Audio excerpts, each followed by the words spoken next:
Bon ok, après le HJC RFA 71, on va parler du RFA 12 que la marque HJC m'a gentiment envoyé. Un très grand merci à eux, je suis très content. Un casque, ça me suffisait très bien, mais celui-ci m'a particulièrement tapé dans l'œil. On va voir plus tard pourquoi. Je rappelle comme d'habitude que je suis pas payé par la marque pour faire cette vidéo et que je suis libre de dire tout le bien ou tout le mal que je pense du produit. Allez, entrons dans le vif du sujet, on va le libérer de sa petite housse en lycra un peu haut de gamme. Il faudrait que je fasse la comparaison. Bah tiens, j'en ai une là. Hop. Ça. Et ça, c'est une housse HJC de C70 ou IS17. C'est de l'intissé comme ça, là, un peu... C'est bien, hein, c'est bien. Mais c'est moins bien. Bref, petit aparté terminé. La petite housse, tu vas aller sur le côté. On appelle notre fidèle support de casque et il est tout beau, il est tout neuf, il a encore son autocollant de visière. Voilà le RFA 12. Il est sorti début 2024 dans ce qu'on pourrait appeler la gamme Sport Racing de la marque sud-coréenne. Il succède au RFA 11 qui était sur le marché depuis juin 2015. Quand même, belle carrière pour lui. On l'en félicite.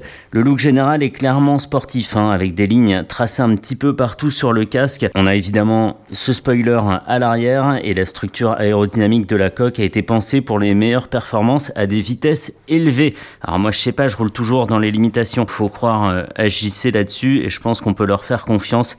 Il est très racé, très nervuré. Vraiment très joli, c'est ce qui m'avait plu moi quand j'avais acheté mon premier HJC, le IS17. Il avait comme ça des petites nervures géométriques, ce qui avait un peu disparu sur le C70 et que je trouvais un petit peu dommage, hein. On va retirer le petit collant, hop. Allez, on va passer à la fiche technique. Je vais la faire comme pour les motos, d'avant en arrière pour être sûr de rien oublier. Répartie sur tout le casque, on trouve 4 prises d'air et 3 échappements. Je précise que ces deux grilles-là, on pourrait penser que ce sont des prises d'air, mais ce sont des échappements. Ici, prise d'air sur 2 positions qui canalisent le flux vers la visière. Et on a aussi 2 canaux de dérivation qui permettent à l'air de passer à travers la ventilation pour réduire la traînée d'air et le bruit quand la prise d'air est fermée. Ça va être un petit peu coton à voir, mais ici, tac, est-ce qu'on le voit? C'est balèze à montrer, hein. Il y a un tout petit clapet sur la droite, on le voit un petit peu bouger là. Voilà, et ça permet à l'air de passer ici et de réduire encore les bruits et la résistance au vent. On va parler de l'écran maintenant. Il est fourni avec le Pinlock de série qui est un peu protubérant là. Voilà, on a l'habitude de voir un tout petit chapeau. Bah, ici il y a une sorte d'étoile en plastique, mais c'est pas trop gênant, c'est juste un peu présent à l'œil. Il a évidemment cet écran un traitement anti-UV qui bloque 99% des rayons et un traitement anti-rayures. Il se démonte sans outil et il peut être remplacé par l'écran HJ42. On y reviendra un petit peu plus tard, hein, qu'il soit teinté ou iridium par exemple, pour les gars comme moi. Évidemment, on retrouve le même système que sur le RFA 71 avec cette encoche là qu'on tire, ça déboîte la visière et on la change. HJC met en avant le mouvement fluide de la visière et promet que l'étanchéité de l'écran a été améliorée. Ça sera vérifié et c'est vrai que les crans sont assez costauds pour bien résister, donc ça c'est chouette. Et on retrouve sur le côté le système push and release, donc push et release. Voilà, c'est l'entrebâillement et ça permet de poser la visière ici juste avant qu'elle ne clique sur le système. Donc c'est pas mal. Sur ce RFA 12, et contrairement au RFA 71, on trouve pas de visière solaire à l'intérieur. À la place, le casque est livré avec un écran fumé foncé en plus de celui de base. Écran fumé foncé qui est ici. Hop. Voilà, puisque je le rappelle, c'est interdit en Europe de vendre un casque avec une visière foncée et uniquement une visière foncée. Une visière à écran, on se comprend. Allez, on va filer à l'intérieur. Ici, pas de boucle micrométrique. Évidemment, on est là pour la performance. On a une boucle double D. C'est normal dans cette gamme de casques, hein. Tant pis pour les fans de boucles micrométriques comme moi. On a un cache-menton, un cache-nez et des mousses de joue qui existent dans plusieurs tailles. Elles sont lavables et elles s'enlèvent facilement en cas d'accident.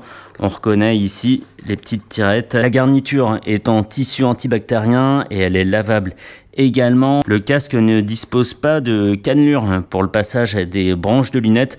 Il faudra passer le long de la garniture, ça m'inquiète pas plus que ça, mais il faudra quand même vérifier si c'est pas désagréable. La coque, elle est en fibre hybride, carbone aramide en fibre naturelle et elle existe en 4 tailles différentes. Ce HJC RFA 12, il est dispo du 2XS au 2XL dans la plupart des coloris. Certaines variantes ne sont dispo que du XS au 2XL. En parlant de ça, il existe 32 coloris pour ce RFA 12, dont certains assez délirants. On a, comment il s'appelle, l'éclair blanc là dans Dragon, je sais plus. Bref, le dragon blanc dans Dragon avec ses yeux bleus là, des trucs assez délirants. Moi j'aime bien le blanc pour la sécurité, pour l'aspect sobre du casque. Je trouve ça toujours très joli. Donc 32 coloris, il y a aussi une version carbone plus exclusive qui pèse 100 grammes de moins. Ici, il est dans le coloris blanc, tout bête, hein, je le dis. Il n'a pas de nom. Sur la balance, justement, ce HJC RFA 12, il affiche 1400 grammes et le prix de vente conseillé est de plus ou moins 479 € selon les variantes. C'est le prix de vente conseillé. Je sais qu'en cherchant, on le trouve un petit peu moins cher. Et dernière info, il est garanti 5 ans et il est homologué suivant la norme ECE R2206. Trêve de données techniques, je pars l'essayer et on va voir à quel point c'est plus du sport qu'un casque sport GT ou GT tout court. Je l'ai déjà mis une fois comme ça pour voir s'il y avait des points durs sur le devant ou quoi. Et la garniture déjà est plus sport, mais on va en reparler. Je le trouve canonissime. Vraiment très beau quoi. Et là on voit bien le passage d'air. C'est superbe. Vraiment superbe.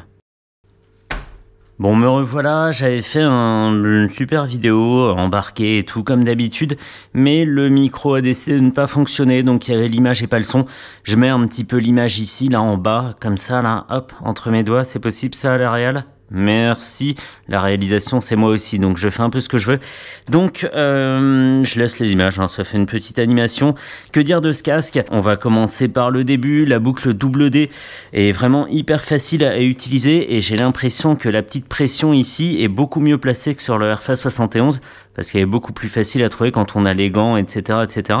Donc ça, très bon point. Pour un novice comme moi, je pense être bien placé pour en juger. Donc ça, parfait.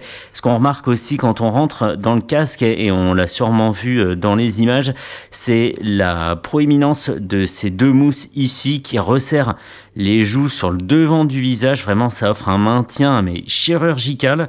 D'une part, ici, mais aussi surtout le tour du casque, le haut du crâne est parfaitement maintenu. J'avais pas montré l'intérieur, hein, mais cette petite mousse là, hop, elle peut s'enfoncer comme ça.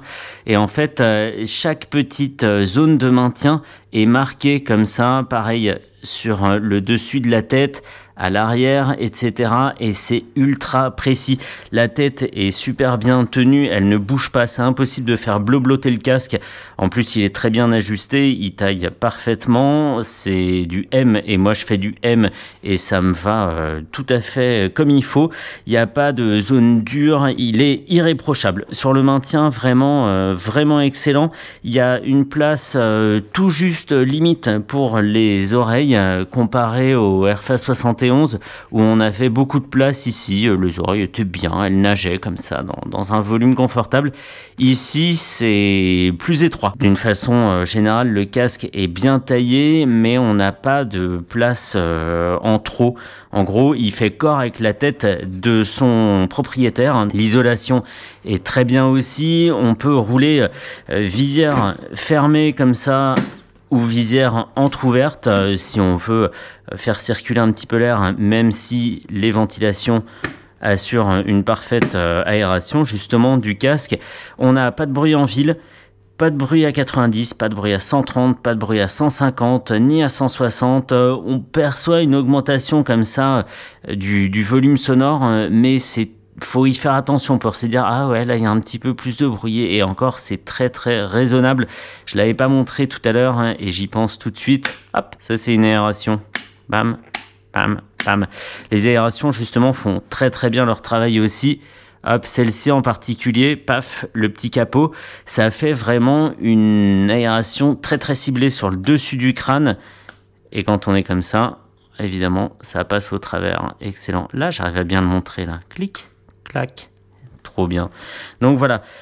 Un maintien chirurgical pour le bon comme le moins bon, parce que bon, la place, il faut rentrer dans ce casque. C'est pas inconfortable, on peut le porter pendant très très longtemps, mais il faut pas non plus avoir des oreilles en feuilles de chou, sans quoi on sera un peu mal à l'aise sur la place qu'on a laissée aux oreilles. Qu'est-ce que j'ai d'autre à dire? Très très important, le champ de vision excellent. D'une part, sur les côtés, on est quasiment au maximum de ce que peut percevoir l'œil humain en champ de vision périphérique. Et ce qu'on remarque tout de suite, on va enlever le maintien de casque, c'est que le champ de vision est très très ouvert vers le haut, normal, puisque en course, on conduit plutôt avec le casque incliné comme ça. Donc il faut que le champ de vision puisse se projeter sans être gêné sur le haut. Le bas n'est pas en reste, on n'est pas du tout incommodé par la présence du cache-nez en bas, donc ça c'est parfait. Et vraiment ce casque, je m'attendais à quelque chose de plus spartiate, de beaucoup plus sportif dans le bruit, etc. J'irai pas jusqu'à dire que c'est un sport GT, on est vraiment du côté sportif de la gamme, mais en tout cas il peut convenir pour tous les jours et on se sent très très en sécurité quand on est maintenu de partout comme ça. C'est incroyable, vraiment incroyable, et sans être prisonnier du casque, puisque le champ de vision, je le rappelle, est ouvert vers le haut. Je pense qu'il va remplacer mon C70. Je vais acheter une visière Iridium pour remplacer la transparente. Il y en a pour 70 ou 80 €. Et puis ça sera tout. Et franchement, l'écran ici, là, l'écran LES et plus loin CRANS, sont assez costauds pour maintenir la visière ouverte, même quand on roule vite. Donc ce casque fait vraiment tout bien, et à porter, c'est une petite plume en plus. Donc vraiment excellent.